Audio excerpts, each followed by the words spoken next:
రోమా 8వ అధ్యాయం 31వ వచనం నుండి 36వ వచనం వరకు చూడగలిగితే ఇక్కడ మనకు 4 విషయాలు మనకు కనపరచబడుతూ ఉంటున్నాయి. దేవుడు మన పక్షమున నుండగా మనకు విరోధి ఎవడు? మన మీద నేరము మోపువాడు ఎవడు? శిక్ష విధించువాడు ఎవడు? క్రీస్తు ప్రేమ నుండి మనలను ఎడబాపువాడు ఎవడు అని 4 విషయాలు మనకిందులో కనపరచబడుతూ ఉంటున్నాయి. ఇక్కడ ఎవడు ఎవడు ఎవడు ఎవడు 4 పర్యాయములు ఎవడు అనేటువంటి మాట మనకు కనబడుతూ ఉంటున్నది. ఇందులో మనం మొట్టమొదటగా మనము చూడగలిగితే, ఇట్లుండగా ఏమందుము, దేవుడు మన పక్షమున నుండగా మనకు విరోధి ఎవడు? అంటే దేవుడు మన పక్షాన ఉంటే మనకు ఎవ్వడు కానీ విరోధి అనేటువంటి వాడు ఉండడు అని వాక్యం మనకు తెలియపరుస్తూ ఉంటున్నది. దేవుని యొక్క బిడలగా మనము గ్రహించవలసినది, ఒక్కొక్కసారి క్రైస్తవ్య జీవితంలో ఎంతోమంది మన మీద విరోధముగా లేచినప్పుడు, వారి ద్వారా మనకు ప్రమాదం అనేది పొంచి ఉన్నప్పుడు, ఆ విరోధిని బట్టి కానీ విరోధి ద్వారా వచ్చే ప్రమాదాన్ని బట్టి కానీ మనము భయపడకూడదు. ఎందుకు అనగా, మనము దేవుని చేత ఏర్పరచబడిన వ్యక్తులము కాబట్టే మన దేవుడు మన పక్షమున ఉంటున్నాడు. ఆయన మన పక్షమున ఉన్నప్పుడు మన విరోధినైనా, మన విరోధి నుండి మనకొచ్చేటువంటి కీడు అయినా ఏమాత్రం కూడా తగలకుండా ఉండటానికి దేవుడు మనకు ఒక భద్రత ఇచ్చేటువంటి దేవుడుగా ఉంటున్నాడు అన్న విషయం మనము గ్రహించవలసిన విషయం. ఒక్కొక్కసారి మనకు విరోధముగా అనేక మంది వ్యక్తులు లేచినప్పుడు, వారు ఏదో ఒక రూపములో మనలను బాధ పెట్టేటప్పుడు, ఆ బాధ మనం అనుభవించేటప్పుడు, ఈ విరోధి ఎంత కాలము నా మీద లేచి దూకుడుగా నా మీదికి వచ్చి ఎంతకాలం ఈ వ్యక్తి నన్ను బాధ పెట్టగలుగుతాడని, దానిని బట్టి మనము దీర్ఘంగా ఆలోచించి మానసికంగా మనము కృంగిపోవటానికి అవకాశాన్ని మనము ఇచ్చేస్తూ ఉంటాం. అయితే ఆ పరిస్థితులలో మనము ధైర్యం తెచ్చుకోవలసిన విషయం ఏమిటి అంటే, నా దేవుడు నా పక్షాన ఉన్నప్పుడు అసలుకు నాకు విరోధి ఎవడు? ఎవడు విరోధి? ఒకవేళ వాడు ఉండిన, వాని కీడే మనకు వచ్చిన, వాటి నుండి మనల్ని తప్పించటానికి మన పక్షమున ఎవరుంటున్నాడు? నిజదేవుడు లోక రక్షకుడైనటువంటి యేసుక్రీస్తు ఉంటున్నాడు అనే ధైర్యంతో మనం ముందుకు వెళ్ళిపోవాలి. అందుకే కీర్తనాకారుడు 118వ అధ్యాయం 6-8లో చూస్తే, యెహోవా నా పక్షమున ఉన్నాడు, నేను భయపడను, అసలుకు నరులు నన్ను ఏమి చేయగలరు?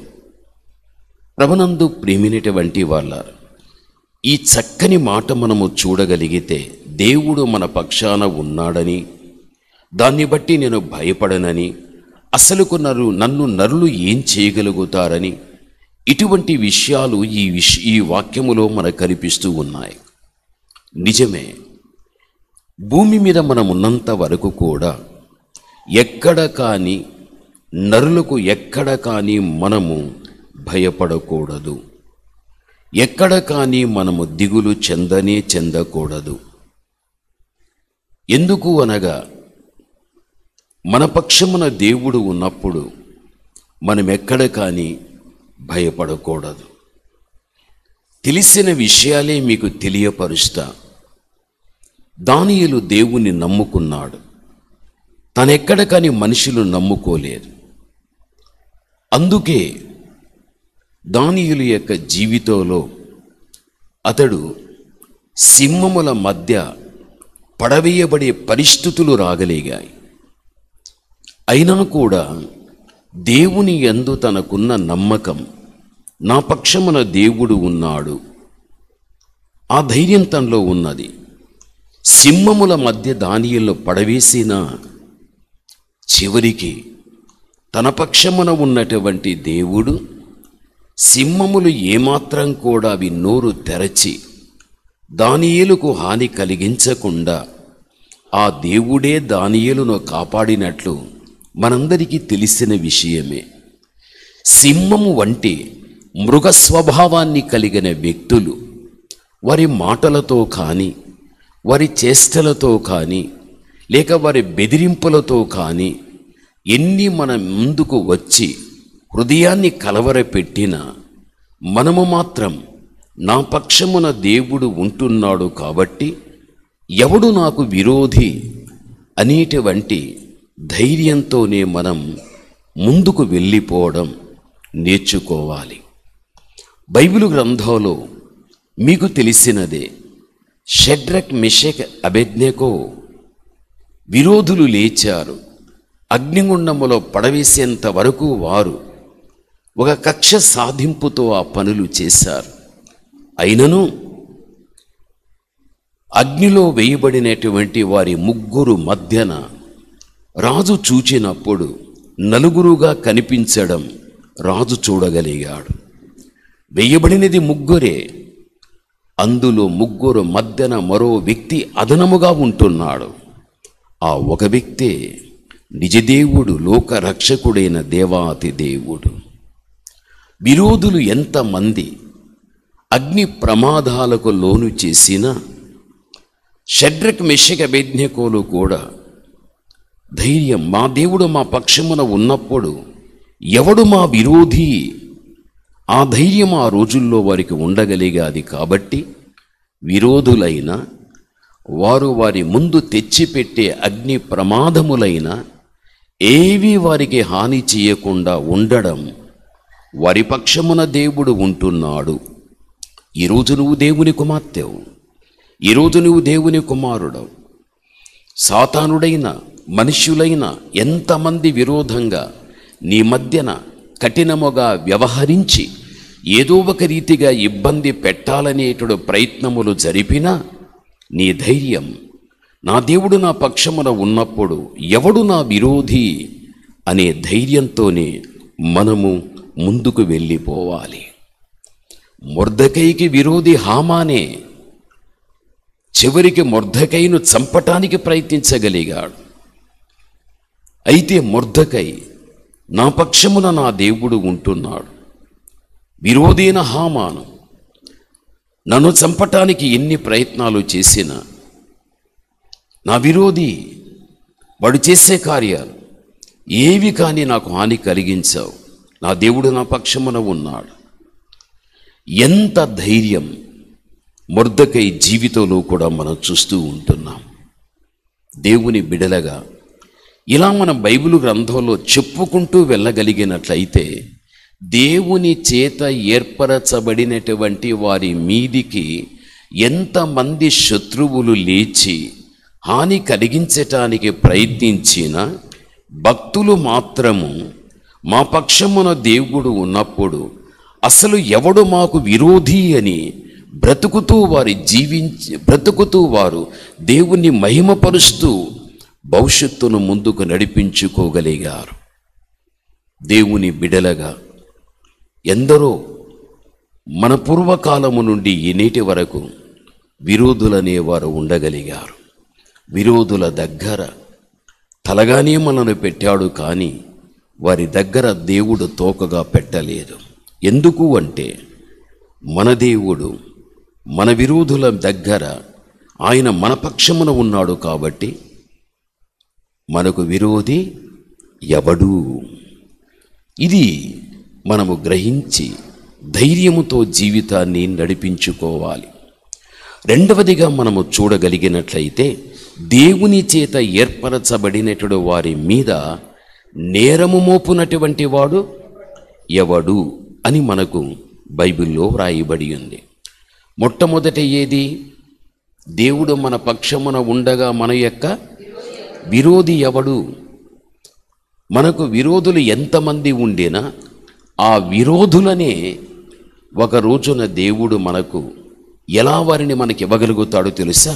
యెషయా గ్రంథం 54వ అధ్యాయం 17వ వచనాన్ని మీరు చూడండి. నీకు విరోధముగా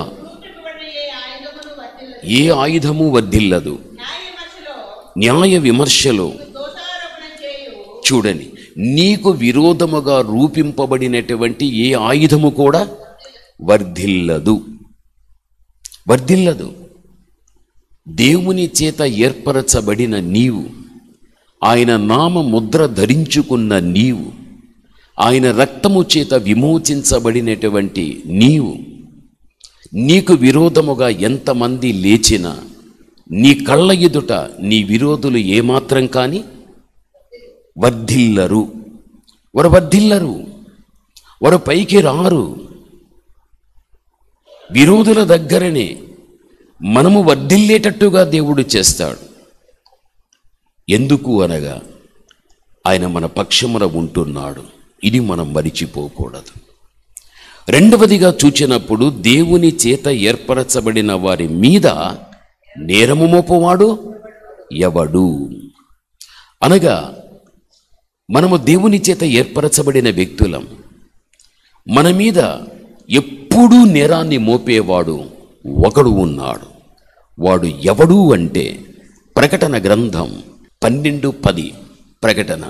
మరియు ఒక గొప్ప స్వరం పరలోకమందు ఇలాగూ స్వరము చెప్పుట వింటిని. చూడండి, రాత్రి పగలు మన దేవుని ఎదుట మన సహోదరుల మీద నేరము మోపునటువంటి వాడైన అపవాది పడద్రోయబడి ఉంటున్నాడు గనుక. చాలుమ వాక్య భాగములో చూస్తే దేవుని చేత ఏర్పరచబడిన వారి మీద నేరము మోపువాడు ఎవడు? ఇది రెండవ విషయం. మన మీద నేరం మోపేవాడు ఎవడు అంటే అపవాది అయినటువంటి సాతానే. వాని పని ఏమీ లేదు. ఒకప్పుడు వీడు దేవుని దగ్గర ఉన్నవాడు. అక్కడ వాడు దేవునికి విరోధముగా ఆలోచించుటను బట్టి వానిని దేవుడు కిందికి వాని పడదోసేశాడు. పడదోసిన తర్వాత ఒక కక్ష సాధింపుతో వాడు ఈ భూమి మీద ఏం చేస్తున్నాడు అంటే, దేవుని చేత ఏర్పరచబడినటువంటి బిడ్డలు ఎక్కడైనా తొట్టిల్లితే, తప్పు చేయగలిగితే, పొరపాట్లనేవి జరిగితే, పాపమనేది జరిగితే వెంటనే నీవు ఏర్పరుచుకున్నటువంటి నీ ప్రజలైనటువంటి వారిలో అదిగో ఈ ఫలానా విషయంలో ఈ తప్పు చేశారు అని భూమి మీద దేవుని బిడ్డలు ఒక చిన్న తప్పు చేయగలిగినట్లయితే ఆ తప్పును తీసి తన బిడ్డల మీద వాడు ఏం చేసేవాడై ఉంటున్నాడు? నేరము మోపువాడై ఉంటూ ఉన్నాడు. బైబిల్ చెబుచూ ఉంటున్నది, మన మీద నేరం మోపువాడు ఎవడు అని వాక్యం మనకు తెలియపరుస్తూ ఉన్నది. అంటే వాడు నేరాలు మోపేటువంటి వాడేవాడు. ప్రభునందు ప్రియమైనటువంటి వాళ్ళారా, దేవుని యొక్క బిడ్డలైన మన జీవితంలో మనము గ్రహించవలసిన విషయం, దేవుని దగ్గర మంచి సాక్ష్యాన్ని పొందుకున్నవాడు యోబు. సాతానుతోని దేవుడు చెప్పాడు, ఏ సాతానా, యోబు ఎవరు తెలుసా? యథార్థవంతుడు, భయభక్తి కలిగిన వాడు, న్యాయ ప్రకారంగా జీవించేటువంటి వాడు, నీతి కలిగిన వాడు. యోబు యొక్క జీవితంలో ఉన్నటువంటి శ్రేష్టమైనటువంటి విషయాలను అపవాదికి దేవుడు చెప్పడం వాక్యంలో మనం చూస్తున్నాం. ఈ మాటలన్నీ వాడు విన్న తర్వాత అతని చుట్టూ నువ్వు ఒక కంచె వేశావు. అందుకే ఆ భద్రతలో ఉంటున్నాడు, ఆ జీవితంలో ఉన్నాడు. నువ్వు కొంచెము ఆ కంచె తీసేసి నీవు నాకు కొంచెం అవకాశం ఇస్తే అతడు తప్పనిసరిగా ఏం చేస్తాడో తెలుసా? నిన్ను దూషించగలుగుతాడు. అయితే బైబిల్లో మనం చూస్తే కూడా మళ్ళీ ఏమంటాడు తెలుసా? అదే 2వ అధ్యాయం 5లో మనం చూడగలిగితే, ఒక్కసారి నీవు చేయి చాపి ఎముకను దేహాన్ని ముత్తిని ఎడల నీ ముఖము ఎదుటే దూషించి విడిచిపోవును అనెను. అంటే ఇక్కడ వాని ఉద్దేశం ఏమిటి అంటే, దేవుణ్ణి దూషించాలి, దేవుని విడిచిపెట్టి వెళ్ళిపోవాలి. ఇది వాని యొక్క ఉద్దేశం. అందుకే ఇంకొకసారి యోబును ఎముక మీద దేహం మీద నువ్వు దెబ్బ కొట్టు, దేహం మీద ఎముక మీద దెబ్బ కొట్టడం జరగగలిగితే దానిని బట్టి అయినా అప్పటి వరకు నీ యందున్న విశ్వాసం, అప్పటి వరకు నీ యందున్న భక్తిని పూర్తిగా పోగొట్టుకొని నిన్ను విడిచిపెట్టి నీకు దూరమైపోయి నిన్ను దూషించగలుగుతాడు. అప్పుడు నేను అతని మీద నేరము మోపువాడుగా తన నేరాన్ని నీ దగ్గర నేను ఫిర్యాదు చేయగలుగుతా. వాడు నేరాన్ని మోపేటువంటి వాడు. ప్రభునందు ప్రియమైన వాళ్ళారా, అయితే ఎక్కడ కానీ యోబు యొక్క విషయములో యోబు మీద నేరము మోపేటువంటి వాడుగా వాడు నిలబడలేకపోయాడు. అక్కడ దేవుని దగ్గర, భక్తుని దగ్గర ఓడిపోయాడు. వాడు ఓడిపోయి చచ్చినోడుగా వాడు కాగలిగాడు. ప్రభునందు ప్రియమైనటువంటి వాళ్ళారా, దేవుని యొక్క బిడ్డలైన మన జీవితంలో మనము గ్రహించవలసిన విషయం ఏమిటి అంటే, యోబు కూడా తన జీవితములో బ్రతికి ఉన్న కాలములో నా మీద నేరము మోపువాడు ఎవడు అని కూడా యోబు తన జీవితంలో తాను ఆ మాట అని దేవుని మహిమపరిచి ఉంటాడు. కాబట్టి నేరాలు మోపేటువంటి సాతానుడు ఒకడు ఉంటున్నాడని, వాడెక్కడ కానీ మన మీద నేరము మోపకుండా ఉండాలి అంటే గాన ఎక్కడ కానీ మనలో ఒక బలహీనత కూడా మనలో కనబడకుండా, బలహీనత లేనివారుగా మనము జీవించిన వ్యక్తులం కాగలిగినట్లయితే తప్పనిసరిగా వాన్ని మనము గెలవగలిగిన వ్యక్తులుగా మనం కాగలుగుతాం. 4వదిగా మనము చూడగలిగినట్లయితే, క్రీస్తు యొక్క ప్రేమ నుండి మనలను ఎడబాపువాడు ఎవడు అని బైబిల్ చెబుతూ ఉంది. ఇది 4వది. క్రీస్తు ప్రేమ నుండి మనల్ని ఎడబాపువాడు ఎవడు? ప్రభునందు ప్రియమైన వాళ్ళు, ఎవ్వడు లేడు. ఆయన ప్రేమ ఎటువంటిది తెలుసా? అదే మీరు బైబిల్ గ్రంథం రోమా 5:8లో మీరు చూస్తే, మన ఎడల దేవుడు మన ఎడల తన ప్రేమను వెల్లడిపరచుచున్నాడు. ఎట్లనగా, మనమింకా పాపులమై ఉండగానే క్రీస్తు మన కోసం ఏమైపోయాడు? చనిపోయాడు. చూడండి, యేసుక్రీస్తు ప్రభు మనమింకా పాపులమై ఉండగానే మన కోసం ఆయన ఏమైపోయాడు? చనిపోయాడు. ఆ విధముగా దేవుడు తన ప్రేమను ఏం చేశాడు? వెల్లడిపరిచాడు. నేను చనిపోవటానికి కారణం మీకోసమే. అందుకే మీ పాపాన్ని బట్టి మీకు మరణమనేది మీ మీద ఉంది కాబట్టి, పాపం నుండి వచ్చే మరణమును మీరు పొందకుండా ఉండటానికి, మీ యొక్క పాపం నుండి వచ్చే మరణాన్ని నేనే పొందగలుగుతానని ఆయన మరణించాడు. తన ప్రేమ ఎలాంటిదో మన విషయములో దేవుడు వెల్లడిపరిచాడు. అందుకనే ఆయన ప్రేమ నుండి ఎడబాపునటువంటి వాడు ఎవడు అని బైబిల్ చెబుతూ ఉంది. అదే మీరు యోహానుకు రాసిన పత్రిక 3:16లో కూడా మీరు చూడండి. మొదటి యోహానుకు రాసిన పత్రిక 3:16లో, ఆయన మన నిమిత్తం తన ప్రాణాన్ని పెట్టెను గనుక, చూడండి, దీని వలన ప్రేమ ఎట్టిదని తెలుసుకొనుచున్నాము.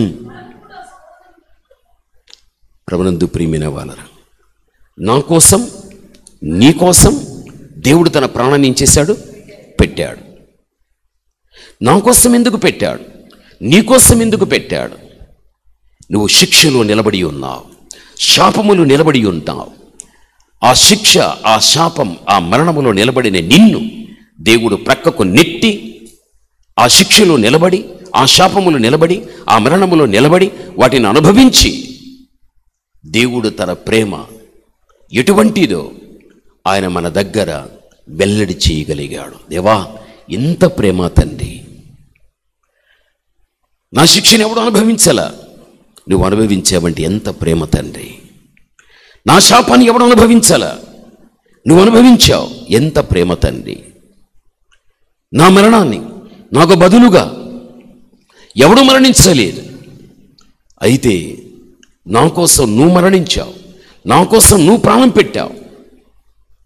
ఎంత ప్రేమ తండ్రి! ఇటువంటి దేవుని యొక్క ప్రేమ నుండి ఎడబాపునటువంటి వాడు ఎవడు? ప్రభునందు ప్రియమైన వారలారా, లోకంలో జీవిస్తున్న దేవుని బిడ్డవైన నీవు, నిన్ను ప్రేమించేవారు కొంతకాలమే, ఆ తర్వాత నిన్ను విడిచిపెట్టి దూరం అయిపోతారు. ప్రభునందు ప్రియమైనటువంటి వారలారా, మనము కొంతమందిని ప్రేమిస్తాం, అది కొంతకాలమే, ఆ తర్వాత ఆ ప్రేమ వెనక్కి వచ్చేస్తూ ఉంది. మనుషుల మధ్య ఉన్నట్టు ప్రేమ అది ఎడబాపుతో కూడినటువంటిది. అయితే దేవుని యొక్క ప్రేమ నుండి ఎడబాసేటువంటిది ఏది కానీ లేనే లేదు. ఈరోజు వరకు దేవుని ప్రేమ మన మీద ఉంది. దేవుని మన మీద ఉన్న ప్రేమ నుండి మనల్ని ఎడబాపు చేసేటువంటి వాడు ఎవడు లేడు.